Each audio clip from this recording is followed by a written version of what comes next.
Hebrews chapter 11 is where we are this evening in our study of the book of Hebrews. And it is subtitled by many, appropriately so, the Great Faith chapter of the New Testament, or the Hall of Fame of faith, the heroes of faith, and heroines, I might add, heroes and heroines of faith. And as we go through this chapter, it is interesting to notice what the writer mentions in particular, who he talks about, but it's also just as interesting to see who he does not mention. And we will touch on that briefly as we go further into the chapter. But he begins, well, of course we're reading from the King James, "Now faith is the substance of things hoped for, the evidence of things not seen." The American Standard reads, "Faith is the assurance of things hoped for, a conviction of things not seen." Faith, one of the great themes of both the Old and the New Testament. What is the kind of faith that justifies? I think the Hebrews writer is going to emphatically bring forth the concept that the faith that justifies is the faith that does what God says. Over and over again, that's going to be stressed. He had already said in Hebrews 5, 8, and 9 that Jesus, though he were a son, yet learned he obedience by the things which he suffered, being made perfect, he became the author of eternal salvation unto all them that obey him. That principle's already been set forth. But here it's going to be emphatically demonstrated by all these great people from the Old Testament. Faith empowers us to live for Christ, to live adequately and very effectively for the Heavenly Father. "For by it," verse 2, or therein, "the elders obtained a good report," or had witness borne to them. Now the elders in this verse is not the elders of the church. Obviously, in context, we're talking about the men of old, the men who were of old time. In certain contexts, elder can mean an older person, just like John describes himself as the elder in one of his epistles. He is an older man when he wrote those words. Here we're talking about the men of old. The elders obtained or had witness born to them. Through faith we understand that the worlds were framed by the Word of God, so that things which are seen are not made, or were not made, of things which do appear. The worlds were framed by the Word of God. Now, since he uses that phrase that's translated worlds, are we to understand that there is life on other planets? Well, not necessarily.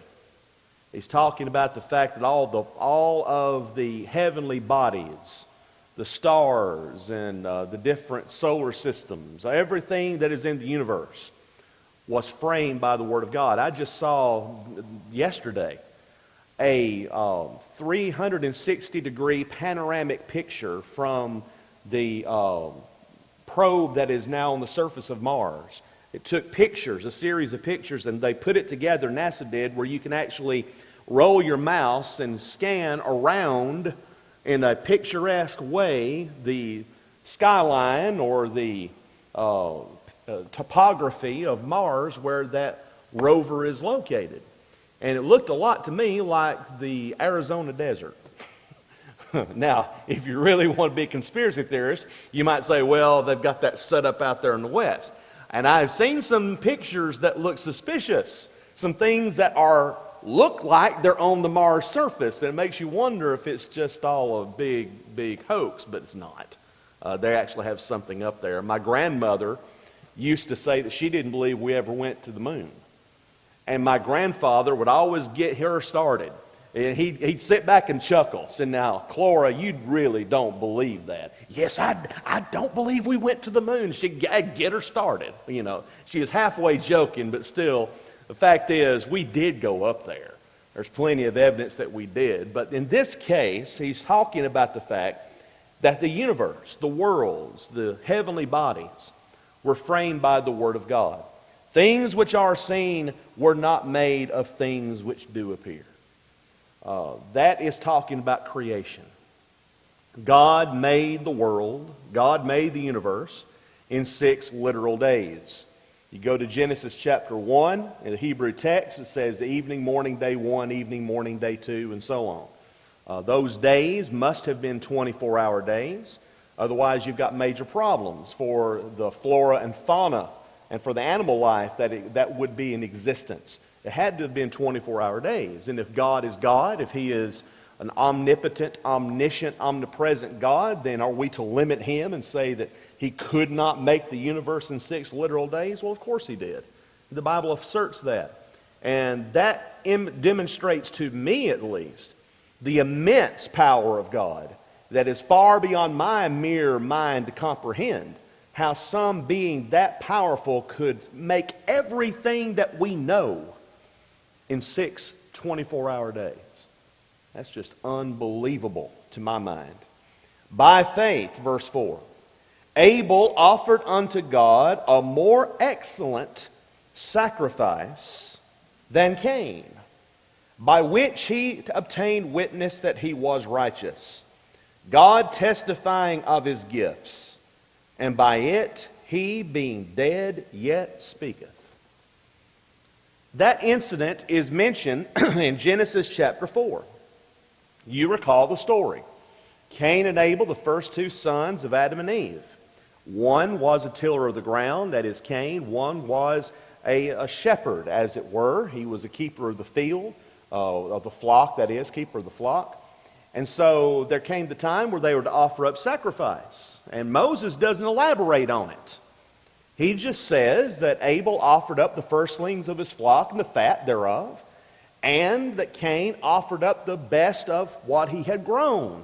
And God had respect to Abel and to his sacrifice. But to Cain and his sacrifice, he did not have respect. That's all Moses says. He doesn't explain why. He doesn't go into elaborate detail about it. All we know is what happened next. Cain gets mad. He is extremely angry about the situation. He goes out and talks with his brother. We're not privy to the details of the conversation. Moses does not reveal it to us. And in the course of that, Cain rises up and kills his brother Abel. And of course, that leads to him being banished, the mark of Cain being placed upon his head.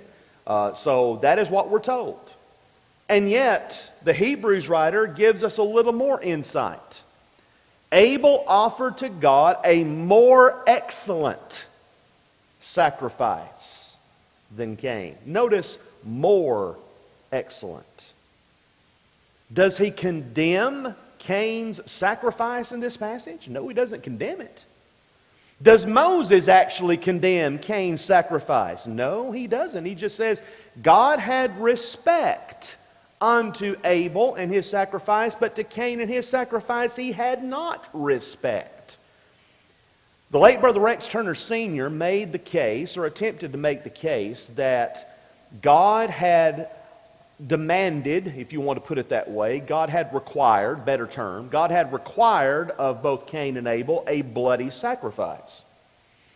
And the reason why is because he would say that throughout the Bible, in the Old and New Testament, God has always demanded blood offering for sin. Makes a lot of sense. The only problem with that is the Bible doesn't explicitly say that in the text in Genesis, nor does it say it here in Hebrews 11. Is it implied? Possibly. Can we say it for certain? Not necessarily. But all we do know is Abel's sacrifice was accepted by God and Cain's was not. And it was by faith that Abel offered that sacrifice. Now, how does faith come?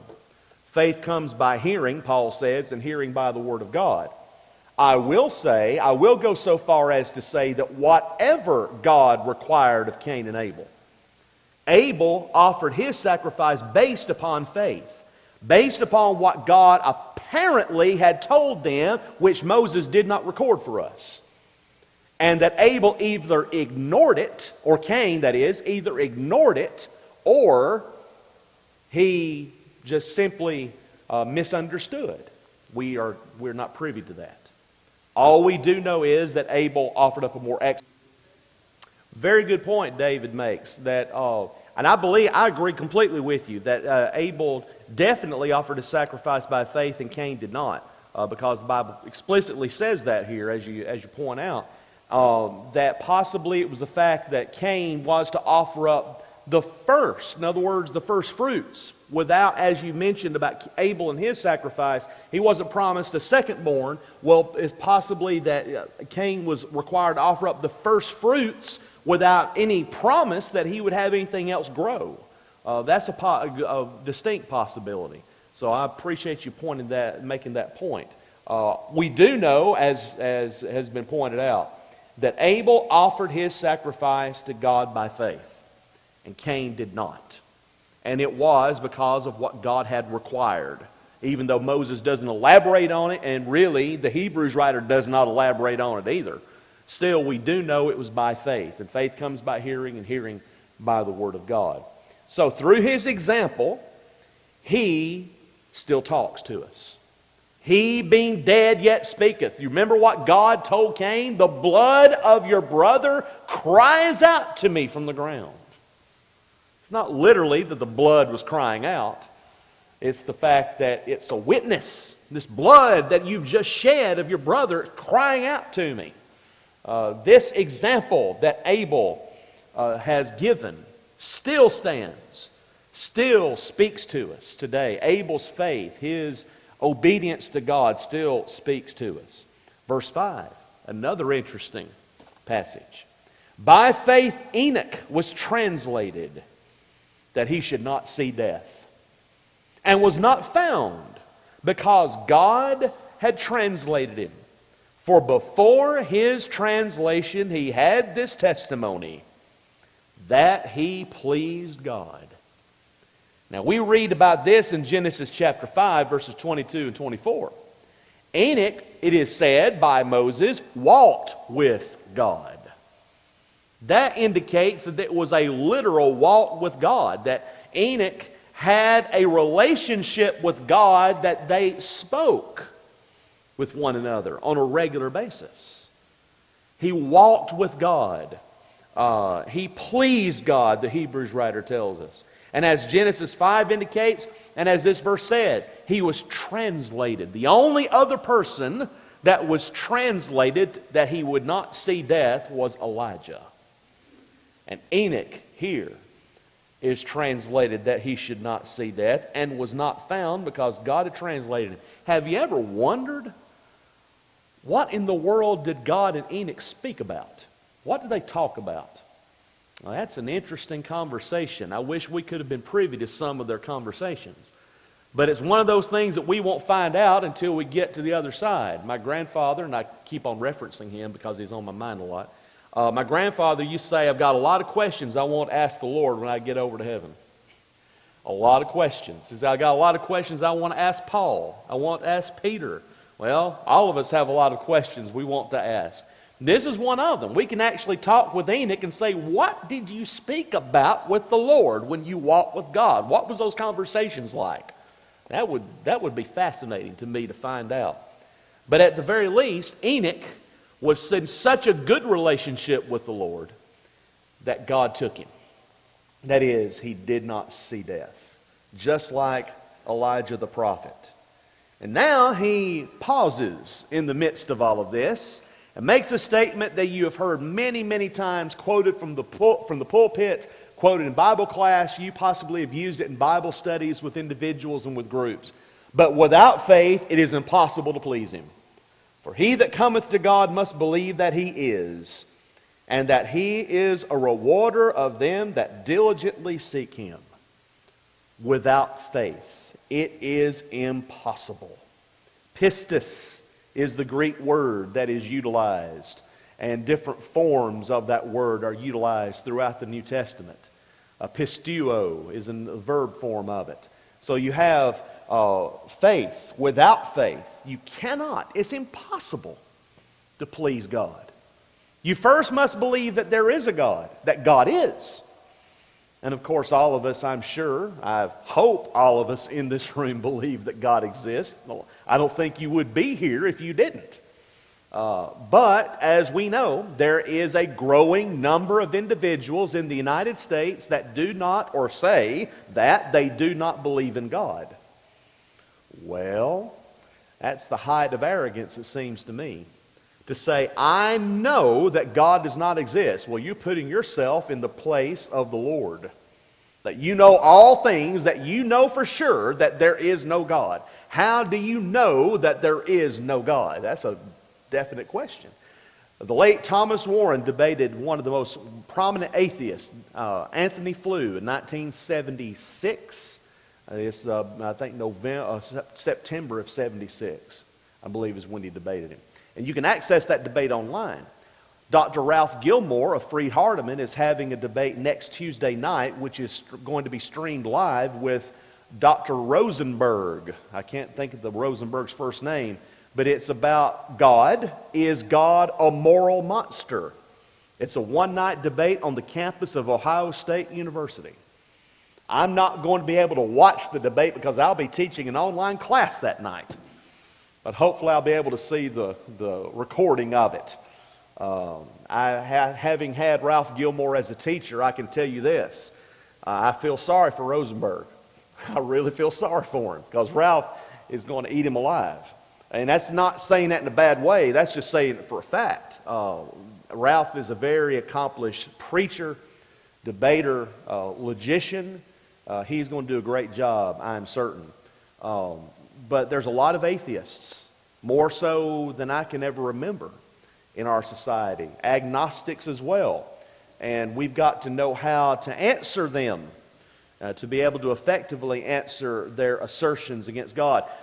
Vincent Bugliosi, the lead prosecutor in the Charles Manson trials of 1969-1970, Vincent Bugliosi passed away not long ago of cancer.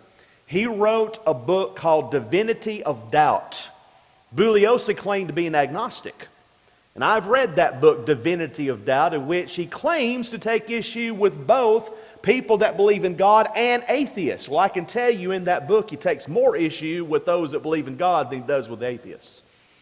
And the reasons that he gives for doubting God's existence fall far short. As gifted and as talented as he was as a prosecutor, as a religious thinker, he falls way, way short of what we would think he would be.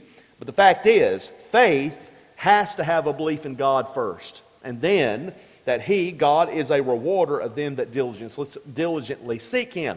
Faith must obey, in other words. We must seek God, which indicates that we want to do what God says, which is exactly what all these heroes and heroines demonstrated in their life. He continues in verse 7.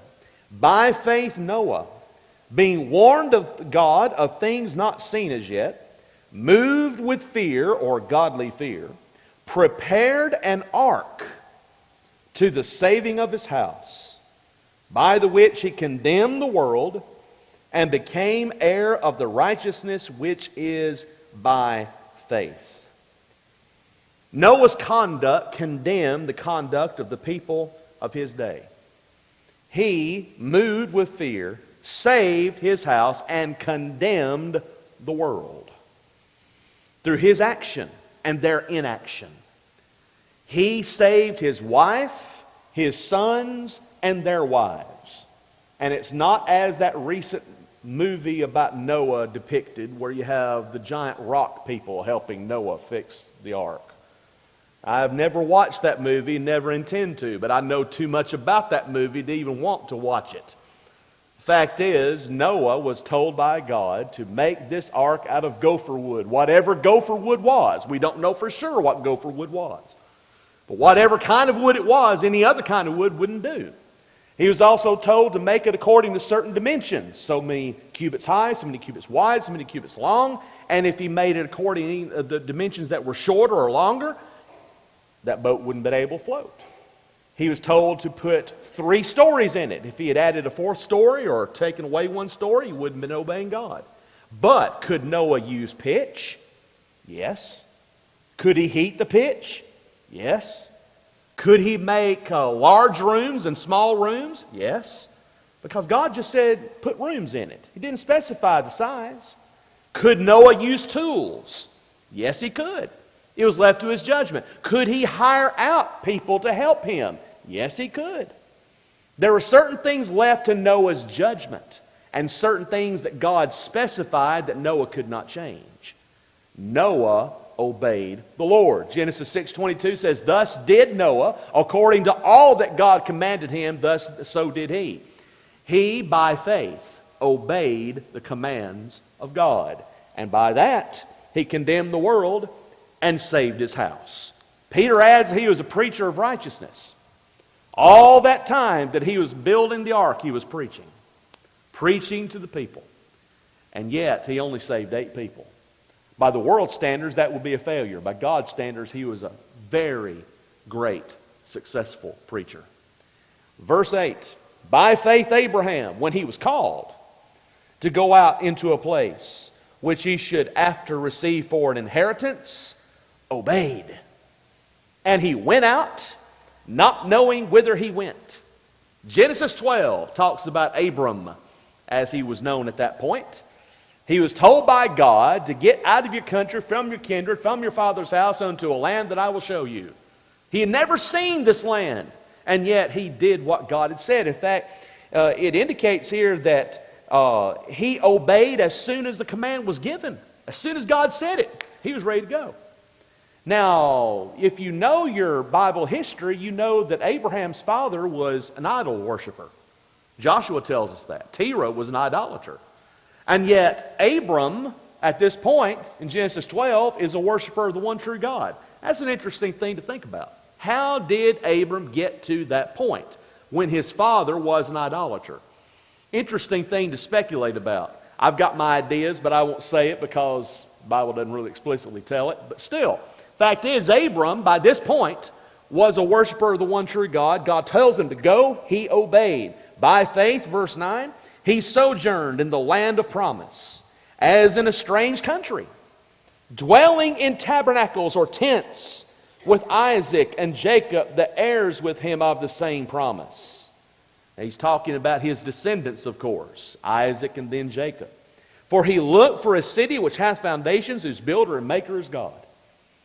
In other words, they're in this strange land. They've never been here before. But because God said to go there, he obeyed, because he looked to the ultimate reward. He had patient endurance, steadfast endurance.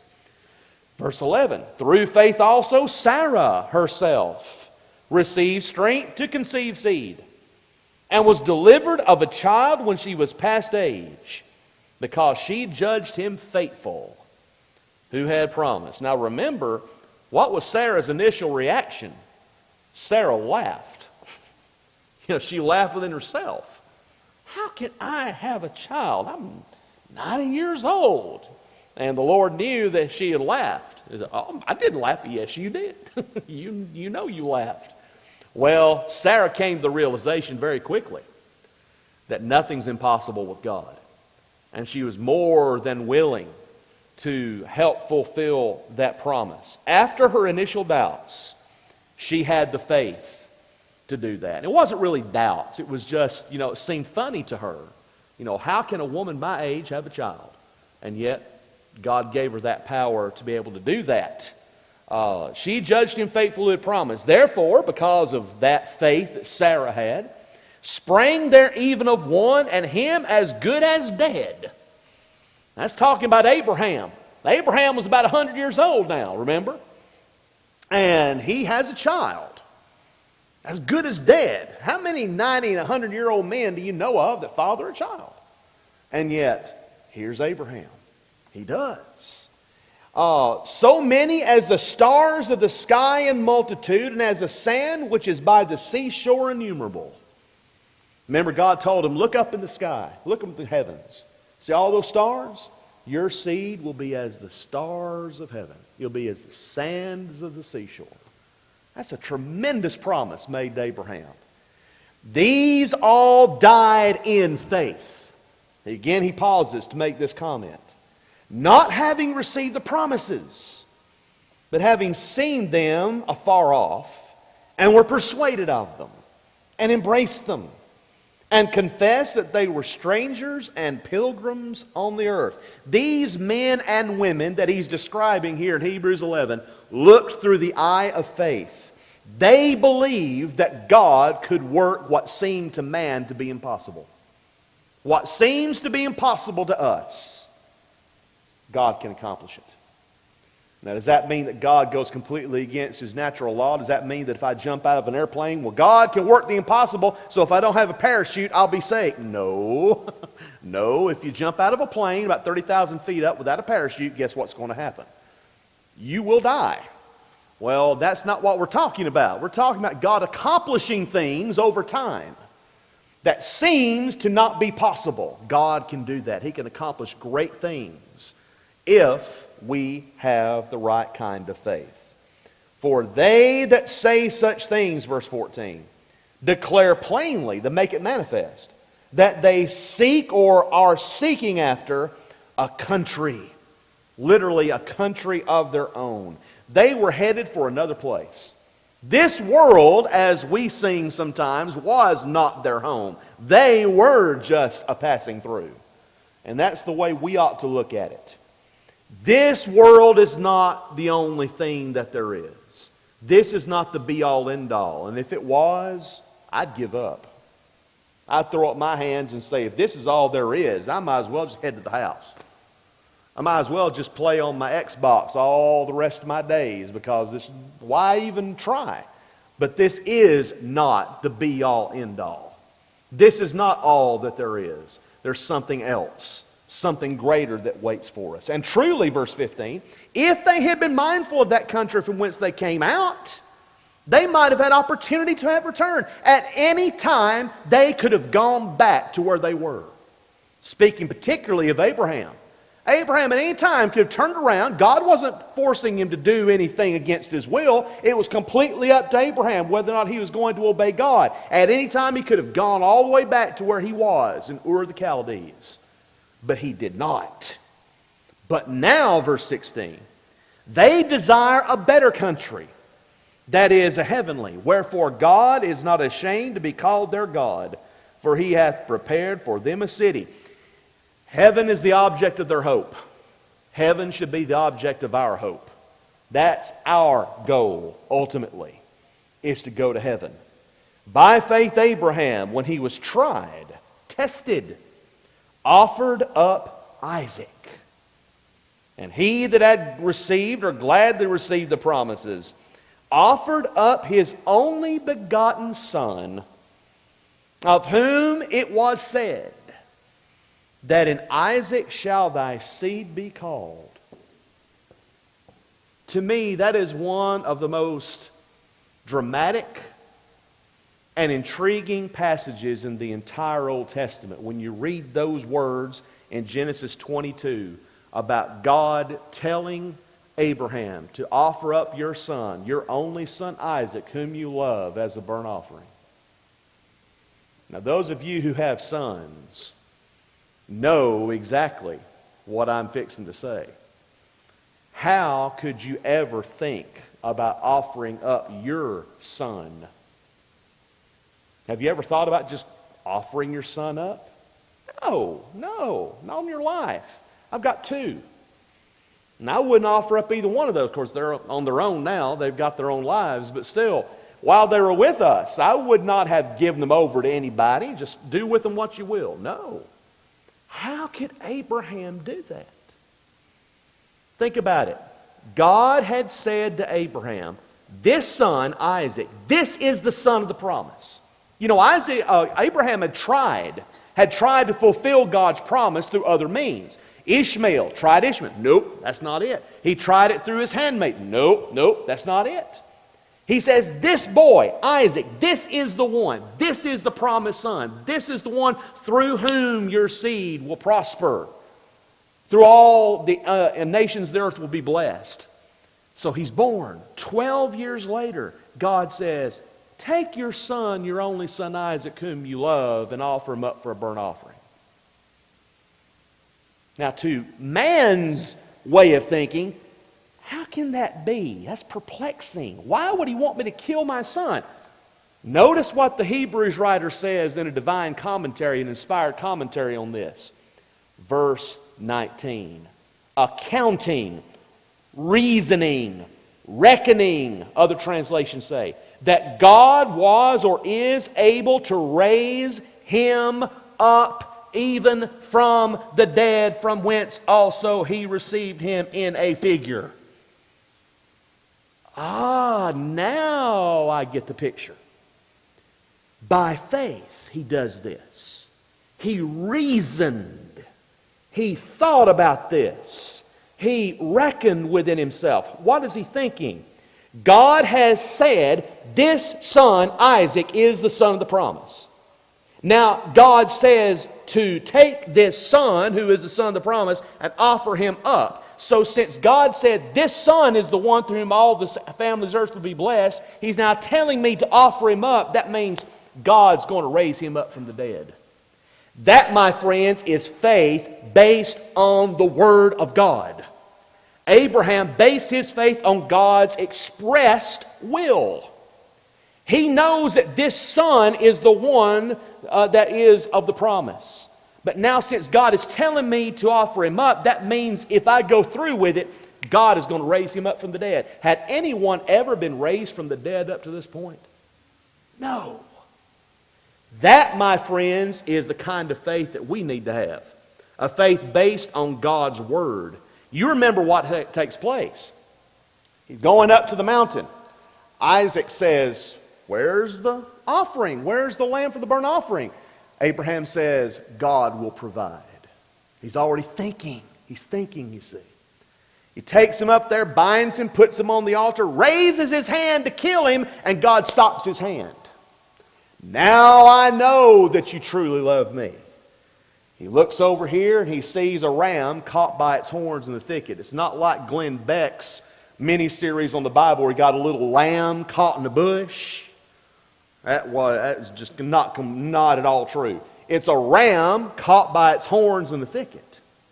He takes that ram, offers him up as a substitutionary sacrifice. And thus, the Hebrews writer says, he did receive him in a figure. He received him back in a figure. Why? Because the sacrifice was made, substitutionary sacrifice for Isaac. Abraham was obedient to God. And notice also there in verse 17, backing up a couple of verses, Isaac is called his only begotten son. That word translated only begotten son in the King James, translated unique and only in other translations, is the same word that's used in John 3:16 about Christ. Now, how could this be applied to Isaac? Because Isaac was the son of the promise. That is, he was not the only son that Abraham had, but he was the son of the promise, his only begotten son. And so verse 20, by faith Isaac blessed Jacob and Esau concerning things to come. That is, he looked toward future fulfillment. By faith Jacob, when he was dying, blessed both the sons of Joseph and worshipped, leaning upon the top of his staff. Now Moses does not mention there in Genesis 47 and 48 that Jacob was leaning on the top of his staff when he said those words. But the Hebrews writer tells us that that's what he was doing. That's an interesting commentary, inspired commentary on the text there in Genesis. By faith Joseph, when he died, or when the end was near, made mention of the departing of the children of Israel and gave commandment concerning his bones. Joseph, this young man who was sold by his brothers into Egyptian captivity, and by faith, by obedience to the Word of God, rose to prominence time after time, and then delivered his people from that great famine which came upon them. He gave specific instructions: take my bones back to Canaan. And that's exactly what they did. They carried his bones all the way back to the promised land and buried Joseph there. By faith Moses, when he was born, was hid 3 months of his parents, because they saw that he was a proper, King James says, goodly Other translations say beautiful is a way it could be rendered. Child. He was a beautiful child. You've seen babies that were just Gerber babies, just completely. Of course, every baby is a Gerber baby, isn't it? But still, this baby, Moses, was unique, apparently. Just an extremely beautiful child. And they were not afraid of the king's commandment. They weren't afraid about Moses going to be killed because they were willing to do what God wanted them to do. He was hid 3 months of his parents. By faith, verse 24, Moses, when he was come to years, when he was come to adulthood, refused to be called the son of Pharaoh's daughter, choosing rather to suffer affliction with the people of God than to enjoy the pleasures of sin for a season, esteeming the reproach of Christ greater riches than the treasures in Egypt. For he had respect unto the recompense of the reward.